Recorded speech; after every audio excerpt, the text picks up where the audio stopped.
Hey guys, what's up? Welcome back to the channel. It's Cynicalex, and it's time once again to go over the monthly tier list. I took your advice from the comments of the last tier list that we did about a month ago, where you guys were pretty adamant about not changing from a text-based tier list to an image-based tier list. However, I did want to satisfy people who were maybe a little bit bored with the tier lists as far as what they were showing and what they were sort of illustrating. So we have gone ahead and made a bunch of changes. So I'm going to just quickly go over the changes before we get into the nitty-gritty, but please don't be too mad at me if your favorite character is not as high up as they used to be. So probably one of the biggest changes you'll notice is that I've changed a bit of the wording on the different sort of columns that indicate where characters end up being. Okay, so meta gods and meta ish are the same, borderline is the same, but now we have, instead of meta defining, I've decided to change it to meta dominating, because we weren't really capturing what is making these characters as good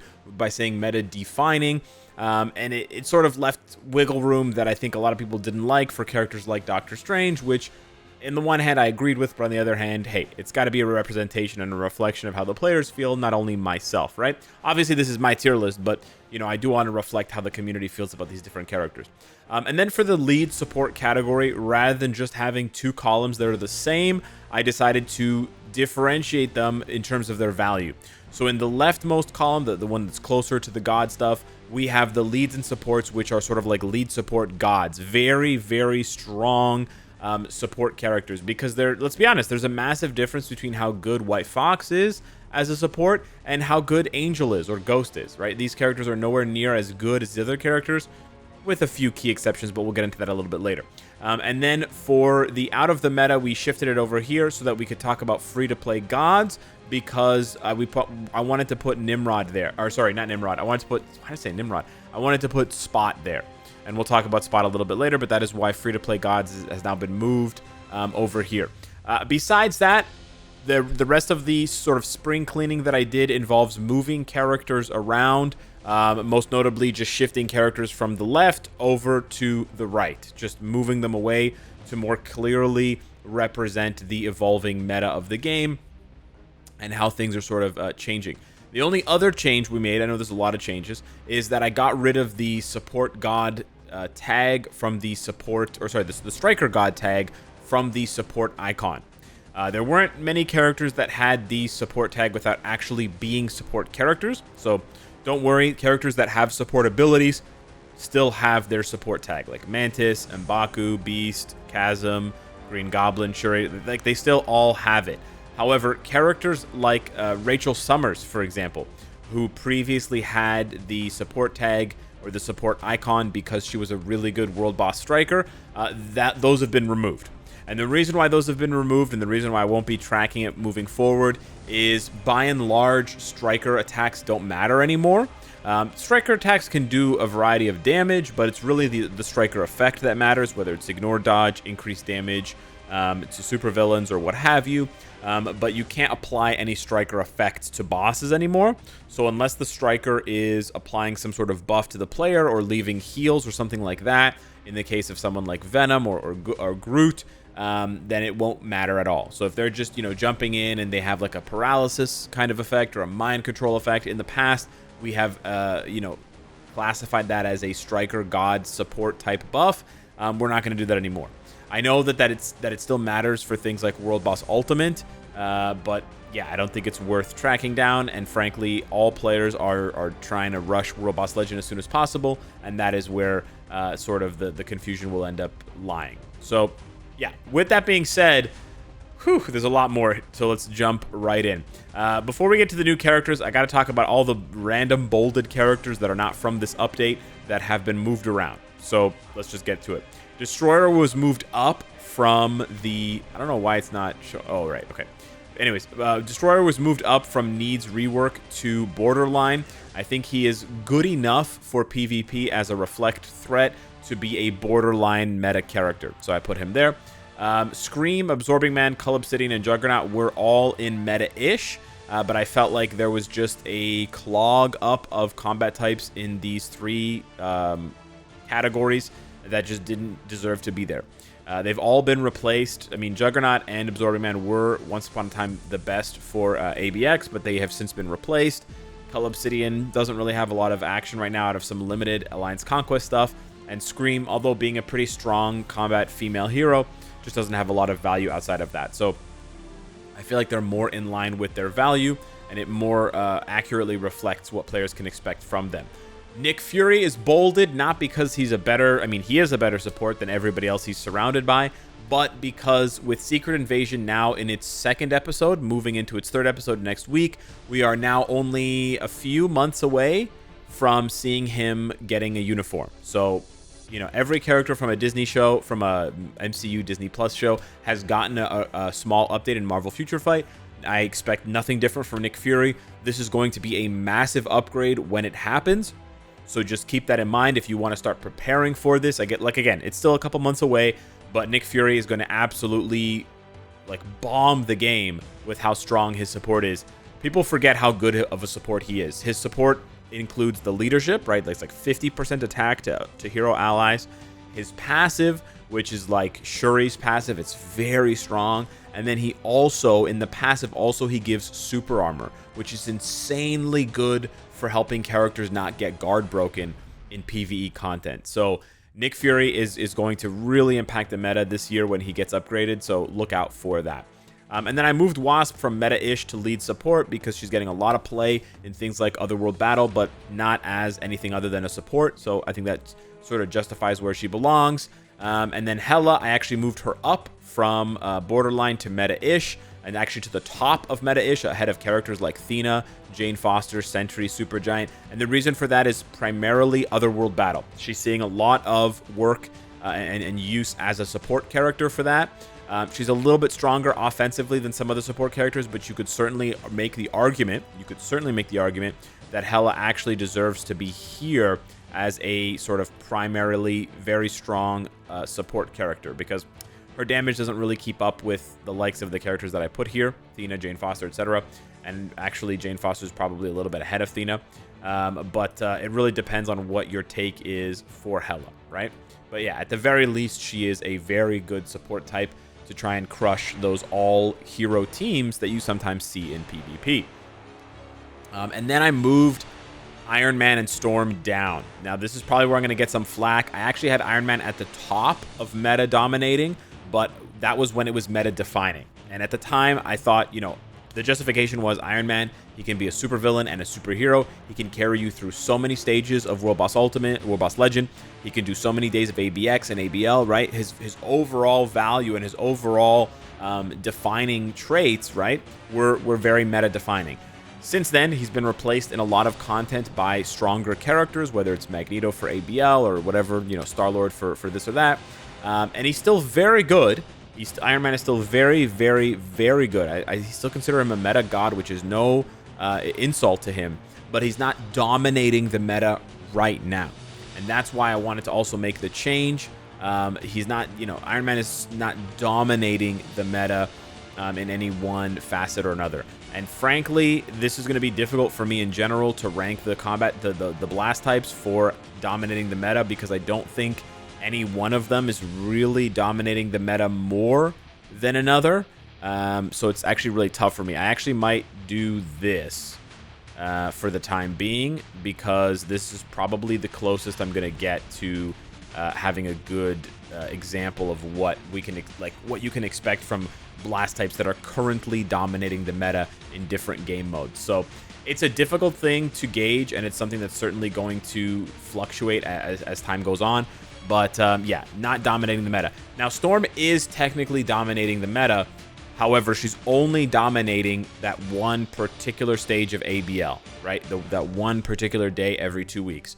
So I feel like it's a little bit... actually, it might be 2 days. But anyways, I feel like it's a little bit... she's very good, right? She's very, very good. Don't get me wrong. She's very, very good for ABL. And there may not be another, there may not be a replacement for Storm. It's actually only 1 day. Okay. There may not... Oh, no, it's 2 days. Blast Hero Mutant. No, actually, that's Professor X now. I haven't updated this. So, yeah, it is only 1 day. It was 2 days. It's only 1 now. Yeah, so... And actually, Professor X is down here with Star-Lord. So, yeah, this might be this meta dominating category may need a little bit more work in order to really flesh out what where characters should be. It's a lot more difficult to you know, classify the blast types because they're all really good. Frankly, you might put Star-Lord there actually instead, because he's been dominating ABL right now pretty heavily at tier 4 and sort of replacing characters like Thor and sort of putting in that work. So it's an ongoing thing. It's a process. Don't be too hard on me for the blast types specifically, but just keep in mind this is supposed to be a list that does rotate. And unless your name is Jean Grey, you're probably not going to spend more than 6 months on this list until another better version comes in to replace you and you stop sort of dominating. But I also wanted to reflect the fact that Adam Warlock is seeing a much lower usage rate this month, or for the next 2 months, for Otherworld Battle, because he's been nerfed. All blast types have been nerfed essentially, but in particular, Blue Dragon and Adam are hit pretty hard by that because they deal 500% less damage, so they sort of hit like wet noodles. So I'm actually going to do that and see if maybe people agree more with that. But with that being said, let's dive now into the new characters. So we already talked about some of them, but we'll talk again about them. SpiderWoman, a little bit disappointed overall in her power level. Very clearly a great lead and support for the Spider-Verse characters. Very strong in that regard, but not really doing much outside of that. And that's kind of disappointing, especially considering we don't really have a lot of strong Spider-Verse PvP characters besides Spider-Man. So not really too happy with her damage overall. It's still all elemental, which is good for your character builds. If you didn't change them, you don't have to change them. She's probably a better candidate for an insight now than she was before, and she does still have a lot of stages in common with Spider-Man and Miles, and eventually Spider-Gwen when she comes around. So she does have a lot of use for PvE. It's just there are a lot of other supports that you may already have that you may not need Spider-Woman at this point. She does have a much better leadership for Spider-Verse characters with the 40% attack in addition to the debuff. However, the debuff doesn't, and the leadership in general doesn't apply for Otherworld Battle. I wish that it did, because otherwise I think she would be seeing a lot more use.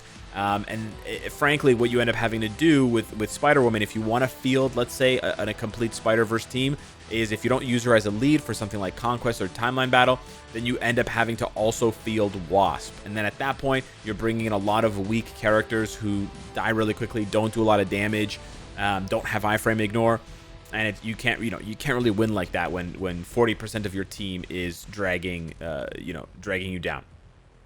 Spider-Man 2099. A bit of a disappointment in my opinion. He's at the bottom of meta-ish, right next to Arachnite 2099. Certainly stronger than Arachnite 2099, a lot cooler than Arachnite, but that's basically where it ends. And he doesn't have any of the other value, and certainly doesn't have any of the support that Chasm or Electro has. It doesn't have the ability to do some PvP content like Makari does because he's missing iframe ignore. No, I think he doesn't have iframe ignore, but yeah. Not a lot of just not a lot of weapons available for him, and there are just better options. And additionally, he's cursed by being a speed male hero, which doesn't really bode well for him in terms of content that he's available for. And he's also massively overshadowed by Miles Morales. I genuinely think 2099 deserves a rework because he just doesn't compete with the recent characters that have launched in any facet, right? He doesn't compete with any of them in terms of overall value, even though he might hit harder than some of them in one particular piece of content. It really doesn't matter in the sense of tier 3s anymore because we know that tier 4 exists. Speaking of tier 4, holy shit, Miles Morales is insane. So yeah, if you're looking for a speed hero male to do all of your heavy lifting, Miles is absolutely busted, super god tier. The only reason why I don't put him higher than Gamora and Shadow Shell for PvE is because they have those additional ABX and ABL stages that Miles does not have really any value for. But in terms of having a male version of a character like Shadow Shell, who's amazing at level 80, not even needing the tier 4, Miles is exactly that. He's so strong at level 80 that he competes with, and he actually out DPSs a lot of tier 4s in similar categories. Like he probably does more damage than my Ant-Man at tier 4 compared to level 80. He certainly does a lot more damage than my Black Widow. Part of that comes down to what buffs he has access to with White Fox, but even if you equalize the buffs, he can compete with some very heavy hitting tier 4s. He does so much damage. He's super fun to play, super easy to play. He's proc friendly, but you want to use a judgment ideally. Just a fantastic character from top to bottom, and certainly the rework for Miles that he absolutely deserved. However, we did reserve meta dominating for Spider-Man. However, he's only dominating right now in PvP, okay? And this is a tentative rank. This is not a lock here, because with the addition of Wolverine and Sabretooth and potentially others coming later on down the pipeline, Spider-Man is just a couple of tier 4s away from being wiped off the map again, namely because speed types get crushed by combat types in a lot of different scenarios. And then that leaves us with Wolverine and Sabretooth. Now, if you'll notice, you didn't see Sabretooth anywhere, and that's because I put him in this category. Needs rework, out of the meta. I genuinely think Sabretooth is pretty brutal right now. Certainly not worth value and sort of investment unless you're going to do Alliance Conquest. That's literally the only game mode I can see for him.